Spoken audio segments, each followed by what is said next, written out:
আসসালামু আলাইকুম। আপনারা সবাই কেমন আছেন? আশা করি ভালো আছেন। আমিও ভালো আছি। আজকে আপনাদের সঙ্গে শেয়ার করছি ছোলার ডালের হালুয়া। খুব সহজ পদ্ধতিতে বানাবো। যারা একদমই বানাতে পারেন না তাদের জন্য কিন্তু আজকের রেসিপিটা খুব হেল্পফুল হবে। আর তার সঙ্গে আলু চালাটা রুটি থাকছে, পুরো নরম, দেখুন হাতে দিলেই কিন্তু মুঠো হয়ে আসছে। প্রথমে ছোলার ডালটাকে সেদ্ধ করে নেব। পুরো ভিডিওটি স্কিপ না করে দেখবেন, আশা করি ভালো লাগবে। দুটো তেজপাতা দিয়ে দিলাম, হালকা করে একটু লবণ দিয়ে দিচ্ছি। আঁচটাকে মিডিয়াম করে সেদ্ধ করে নিতে হবে। আবারও খুলে ভালো করে নাড়াচাড়া করে দিচ্ছি। 10 মিনিট পরে ফিরে এসেছি। এটা কিন্তু সেদ্ধ হয়ে গেছে, পানিটা কিন্তু একদম শুকিয়ে গেছে। দেখুন একটা জায়গায় করে নিচ্ছি। এটাকে ঠান্ডা করে নিতে হবে। ঠান্ডা হয়ে গেলে আমি এটাকে বেটে নেব মিক্সচার মেশিনে। ততক্ষণ এদিকে আমি আলু চালের আটার খমিরটা করে ফেলবো। পানি দিয়ে দিলাম আন্দাজ মতন, কোনো মাপ নয়, এমনি আমি পানিটা দিয়ে দিয়েছি। তারপর লবণ দিয়ে দিলাম। পানিটা ভালো করে ফুটে নিতে হবে। এই আলু চালের আটাটা কিন্তু ঘরে মিক্সচার মেশিনে আমি গুঁড়ো করেছি, সঙ্গে সঙ্গে নয়, কদিন আগেই গুঁড়ো করে আগে থেকে রেখেছিলাম। সেখানে আমি আলু চালের আটা আর ময়দা খানিকটা মিশিয়ে রেখে দিচ্ছি। আর পানিটা দেখুন ভালো করে 3-4 মিনিট ফুটিয়ে নিয়েছি। 3-4 মিনিট ভালো করে ফুটিয়ে নিতে হবে। ফুটানোর পরে অল্প অল্প করে আটা দিয়ে ঘাঁটতে হবে। একদম দেওয়া যাবে না সব, হয়তো তখন শক্ত হয়ে যেতে পারে কিংবা নরম হয়ে যেতে পারে। যতটা পানি ততটা কিন্তু আস্তে আস্তে নাড়াচাড়া করলেই বুঝতে পারবেন লাগবে কি না লাগবে। এটা কিন্তু খুবই সহজ পদ্ধতি, কোনো মাপজোক না ছাড়াই এইভাবে বানিয়ে নিতে পারেন। আটাটা বের করে অল্প অল্প করে আটা দিয়ে এইভাবে নাড়াচাড়া করলেই বুঝতে পারবেন। আঁচটা কিন্তু এই পর্যায়ে উপরে একদম লো ফ্লেমে রেখে দিয়েছি। এইভাবে অল্প অল্প আটা দিয়ে একটা ডো তৈরি করে নিয়েছি। দেখুন ভালো করে কিন্তু আটাটাকে মাখিয়ে নিতে হবে। আমি এটা রেস্টে রেখে দেবো 15 মিনিটের মতন। ততক্ষণ এবার ডালের হালুয়াটা বানিয়ে নেবো। তার জন্য দেখুন এটাকে বেটে নিয়েছি। এবার সরাসরি কড়াই চলে আসছি। কড়াইতে আমি ঘি দিয়ে দিচ্ছি 1 চামচের মতন, তার সঙ্গে সাদা তেল দিয়ে দিচ্ছি। ভালো করে ঘিটাকে গলিয়ে নিতে হবে। তারপর দিয়ে দিলাম গোটা গরম মশলা, কাজু কিশমিশ একসঙ্গে এটা ভেজে নেব।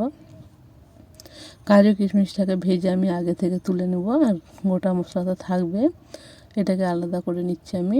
তারপর এবার দিয়ে দেব বেটে রাখা ডাল। আঁচটা কিন্তু এই পর্যায়ে একদম লো থাকবে। লো আঁচে এইভাবে অনবরত নাড়াচাড়া করতে হবে। পুরো ঘিয়ের সঙ্গে এটাকে ভেজে নিতে হবে। আঁচটাকে অল্প লো আঁচে করে এইভাবে অনবরত নাড়াচাড়া করবে। যত নাড়াচাড়া করবে তত কিন্তু ভালো হবে জিনিসটা। দেখুন এইভাবে নাড়াচাড়া করতে দিচ্ছি। তারপর যে একদম ভাজা হয়ে যাওয়ার পরে দিয়ে দিচ্ছি চিনি। যতটা ডাল ততটা চিনি দিতে হবে। মিষ্টিটা বেশি হলে কম বেশি আপনারা দিবেন, যার যেরকম মিষ্টি খান বুঝে শুনে দিতে হবে। ভালো করে চিনির সঙ্গে মিশিয়ে নিয়েছি। দেখুন অনেক সময় শক্ত হতে চায় না, তার জন্য কিন্তু আলু চালের আটা এরকম একটু দিয়ে দিবেন। দেওয়ার পরে দেখবেন ছোলার ডালের হালুয়া শক্ত হয়ে যাবে। সঙ্গে সঙ্গেই কিন্তু বেশিক্ষণ না রাখলেও হবে, 10 মিনিটের মধ্যে কিন্তু শক্ত হয়ে যাবে। ভালো করে আলু চালের আটাটা এইভাবে মিশিয়ে নিতে হবে। আমি শেষ থেকে পুরো অবধি কিন্তু আঁচটাকে একইভাবে রেখেছি।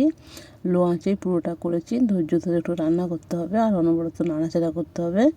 এবার শেষে আমি ঘি দিয়ে দিচ্ছি। ঘি দিয়ে আবারও ভালো করে ঘিয়ের সঙ্গে মিশিয়ে দিচ্ছি। এটা হয়েছে কি না কী করে বুঝবেন, দেখুন হাতে দিলে বুঝতে পারবেন। পুরো গোল হয়ে আসছে এরকম। জিনিসটা কিন্তু আমার তৈরি হয়ে গেছে। এবার একটা আমি বাসনে এইভাবে খুন্তির সাহায্যে চেপে দিচ্ছি। তারপর হাতের সাহায্যে ভালো করে বসে নেওয়ার পরে ছুরি দিয়ে এইভাবে বরফির আকারে শেপ দিয়ে নেব। আমার কিন্তু এই মুহূর্তে কিন্তু শুকনো শুকনো অনেকটা হয়ে গেছে, শক্ত শক্ত ভাব। একদম আলু চালে আটা দিলে কিন্তু খুব তাড়াতাড়ি কাজটা করে। খুব কম সময়ের মধ্যে কিন্তু তৈরি হয়ে যায় ছোলার ডালের হালুয়া। বেশিক্ষণ রেস্টে রাখার দরকার হয় না। দেখুন তৈরি হয়ে গেল ছোলার ডালের হালুয়া। এটা আমি রেখে দিচ্ছি সাইডে।